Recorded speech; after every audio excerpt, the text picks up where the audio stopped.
Assalamualaikum warahmatullahi wabarakatuh.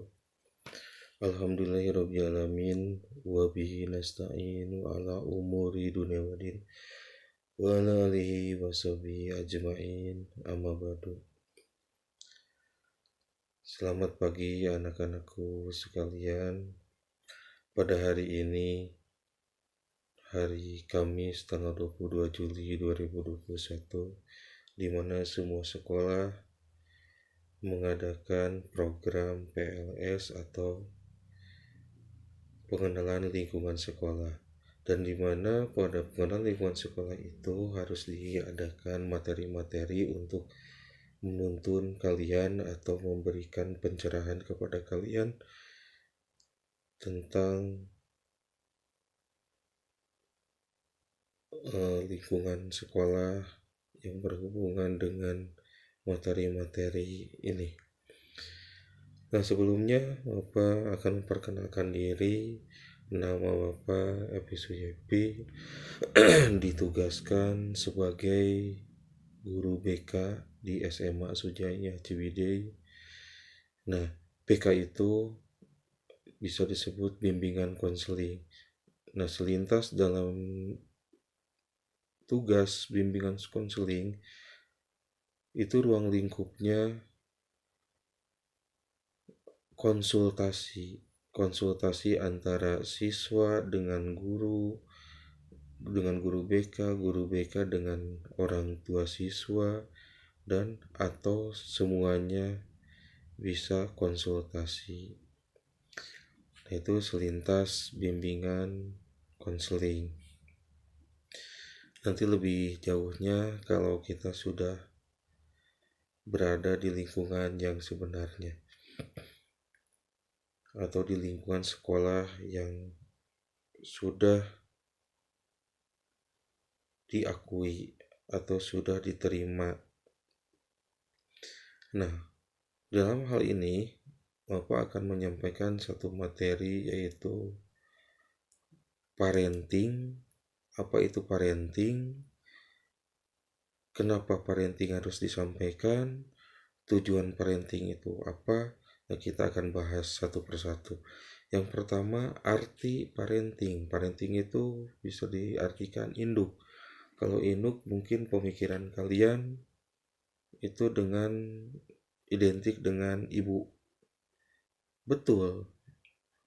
Itu parenting adalah ibu atau orang tua. Nah, di sini orang tua itu sebagai apa perannya?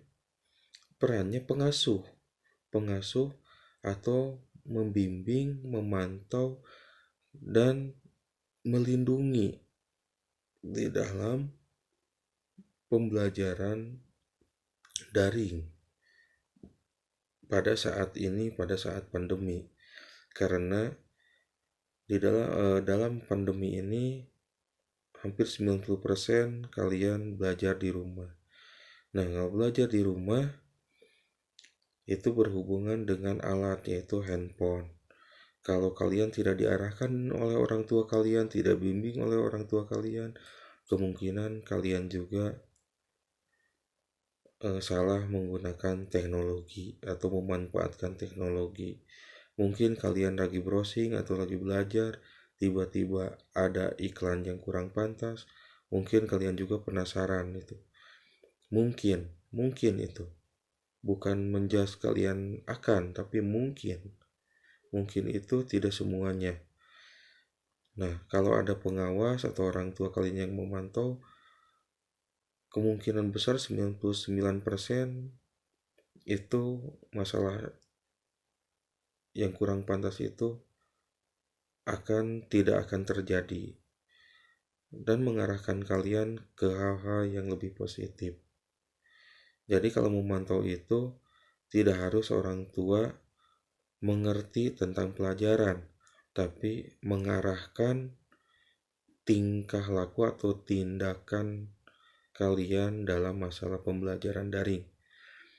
Nah, ada beberapa jenis orang tua di dalam parenting. Yang pertama, orang tua berkarakter otoriter. Otoriter itu mementingkan kehendak sendiri atau memaksakan kehendak orang lain atau mementingkan keinginannya sendiri tanpa istilahnya mengerti keinginan orang lain atau memahami anaknya. Yang kedua, orang tua berkarakter sebagai koordinir atau koordinasi. Nah, itu orang tua selalu koordinasi. Kalau orang tua punya kehendak, koordinasi dulu dengan anaknya, dan orang tua juga harus mengerti apa keinginan anaknya, dan sebaliknya anaknya juga harus mengerti keinginan orang tuanya. Nah, itu orang tua mudah-mudahan orang tua kalian tergolong jenis orang tua yang berkarakter koordinasi atau koordinir. Nah, mungkin dalam pembahasan materi ini tidak akan banyak. Nantilah kalau mau lebih panjang lagi atau lebih mengenal lagi, nanti kalau kita setelah PBM atau pembelajaran, nanti ada BK langsung konsultasi. Nah, itu tapi ada satu hal yang lebih penting, atau guru BK menginginkan dalam materi ini ada tindak lanjutnya. Kalian harus menjawab beberapa pertanyaan dan ditulis di buku dan dikumpulkan nanti setelah masuk atau setelah di ditutup MPLS ini atau akhir MPLS. Yang pertama, kalian harus menjawab sejauh mana peran orang tua kalian dalam membimbing daring. Sejauh mana tindakan orang tua kalian membimbingnya. Dan yang kedua, kendala apa yang muncul orang tua dalam pembimbingan daring. Itu dituliskan. Muncul kendala-kendala apa saja karena tidak mau dan sebagainya, itu terserah, tuliskan, nanti dikumpulkan di akhir materi, di akhir MPLS. Nah, itu saja yang mungkin Bapak sampaikan dalam materi ini. Akhir kata, billahi taufiq wa hidayah. Wassalamualaikum warahmatullahi wabarakatuh.